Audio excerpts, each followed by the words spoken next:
আগে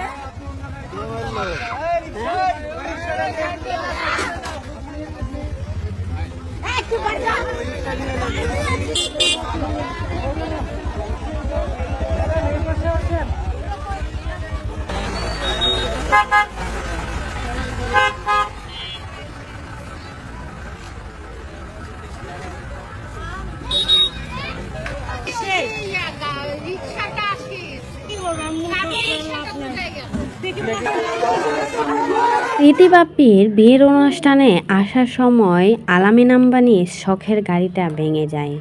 এক গাড়ির সাথে আরেক গাড়ির ধাক্কা লেগে শখের গাড়িটা একদমই ভেঙে যায়। এটা দেখার পর রীতিমতো ঝগড়া লেগে যায় সেখানে অনেক বেশি ঝগড়া হয়, দেখেই বোঝা যাচ্ছে ছবিগুলোতে। এদিকে স্মৃতি বাপ্পির পেজটাও হারিয়ে ফেলেছে, আর ফেসবুক পেজটাও নেই। এদিকে স্মৃতি বাপ্পির বিয়ে ভেঙে যাওয়ার পথে নাকি শোনা যাচ্ছে সোশ্যাল মিডিয়াতে। সবাই তো বলাবলি করছে স্মৃতি বাপ্পির বিয়েতে একের পর এক অঘটন ঘটিয়ে যাচ্ছে, একের পর এক বিপদের সম্মুখীন হয়ে যাচ্ছে স্মৃতির গ্রুপের সবাই।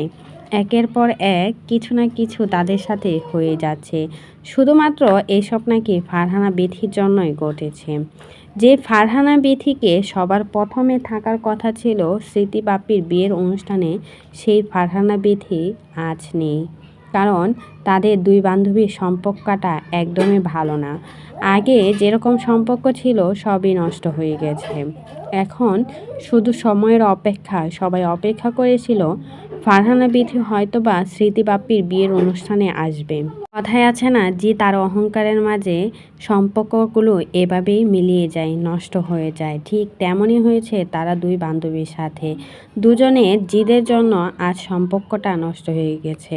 ফারহানা বিথি স্মৃতির দুঃখের সময় সব সময় পাশে ছিল। আজ স্মৃতির কতই না সুখ, কতই না আনন্দ। বিয়ের একটা মৌসুমে তারপরও থাকে নাই ফারহানা বিথি। কতটা কষ্ট পেয়েছে ফারহানা বিথি, যার জন্য স্মৃতির বিয়েতে থাকে নাই, যে কিনা স্মৃতির প্রাণপ্রিয় বান্ধবী। ভাবা যায় হয়তোবা অনেক বেশি কষ্ট পেয়েছে ফারহানা বিথি, যার জন্যই কিন্তু স্মৃতির বিয়েতে অ্যাটেন্ড হয় নাই। তো এই বিষয়ে কোনো মতামত থাকলে সেটা কিন্তু অবশ্যই আমাদের কমেন্ট বক্সে অবশ্যই কিন্তু কমেন্টে জানাতে ভুলবেন না।